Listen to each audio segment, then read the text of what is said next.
अवस्थी जी इतिहासकार हैं। देखिए, अवस्थी जी भी इतिहासकार हैं, हर्षवर्धन साहब के भी बड़े ज्ञानी हैं। मैंने शुरू में जो बातें कही थी, मोहन भागवत जी ने केवल एक बातें आज नहीं कही है, उन्होंने कई बातें एक साथ कही हैं और तमाम बातों के अर्थ अलग अलग हैं। आपने डिबेट शुरू किया कि मोहन भागवत जी ने बराबरी की बात की, क्या गलत है? अरे बराबरी की बात का तो कोई विरोध कर ही नहीं सकता, सब समर्थन करेगा। उन्होंने 2-3 बातें कही हैं, उसमें एक बात ये जरूर कही है कि मुसलमान जो ये सोचता है कि हम श्रेष्ठ हैं, ये सोच उन्हें त्यागनी पड़ेगी।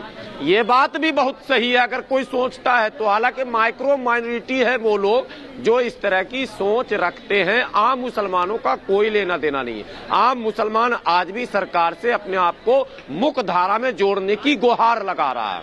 और वो लोग, अभी अवस्थी जी ने जिक्र किया कि इसी डिबेट में कहा गया था कि हमारे पूर्वजों ने 800 साल हुकूमत की है।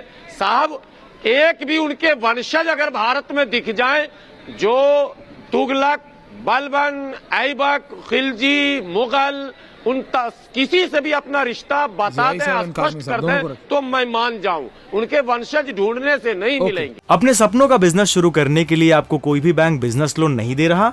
बिजनेस लोन लेने का सीक्रेट जानना चाहते हो तो फ्रीडम ऐप को अभी डाउनलोड कीजिए।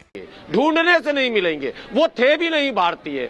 हम भारतीय हैं, भारतीय मुल्क के मुसलमान हैं, हमें उन पर गर्व है ही नहीं। हमें तो गर्व उन पर है जिन्होंने इस देश को बचाने बढ़ाने में किया। जो अभी रसखान का आपने जिक्र किया, रसखान के विषय में कवि कहता है, भजन गाने के खातिर जब कभी रसखान आते हैं, ये मंजर देखने मंदिर में खुद भगवान आते हैं और उस मुल्क को फिरका परस्ती छू नहीं सकती, बनाने राम का मंदिर जहां रहमान आते हैं। रसखान का ये इतिहास है।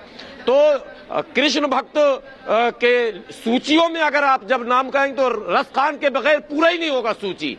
भारत तो फिर मोहन भागवत जी ने जो बयान दिया है वो समय के अनुकूल नहीं है। उनका बयान ऐसा लगता है कि इनडायरेक्टली मुसलमानों को थ्रेट कर रहे हैं कि कभी तुम सपने में भी मत सोचो कि तुम कुछ बनोगे। कासमी साहब, अरे भाई, भारत का संविधान हमें सब कुछ बनने का जब अवसर दे रहा है तो मैं क्यों ना बनूं?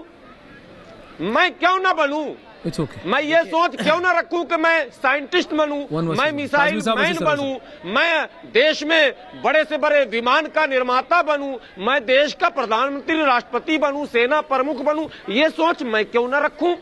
आप हमको इससे क्यों रोक रहे हैं और श्रेष्ठता की याद दिला रहे हैं? और साथ में आप ये भी कह रहे हैं कि हिंदू समुदाय 1000 वर्षों से युद्ध लड़ता आ रहा, किससे लड़ रहा ये भी बता दीजिए मोहन भागवत जी। अपने सपनों का बिजनेस शुरू करने के लिए आपको कोई भी बैंक बिजनेस लोन नहीं दे रहा?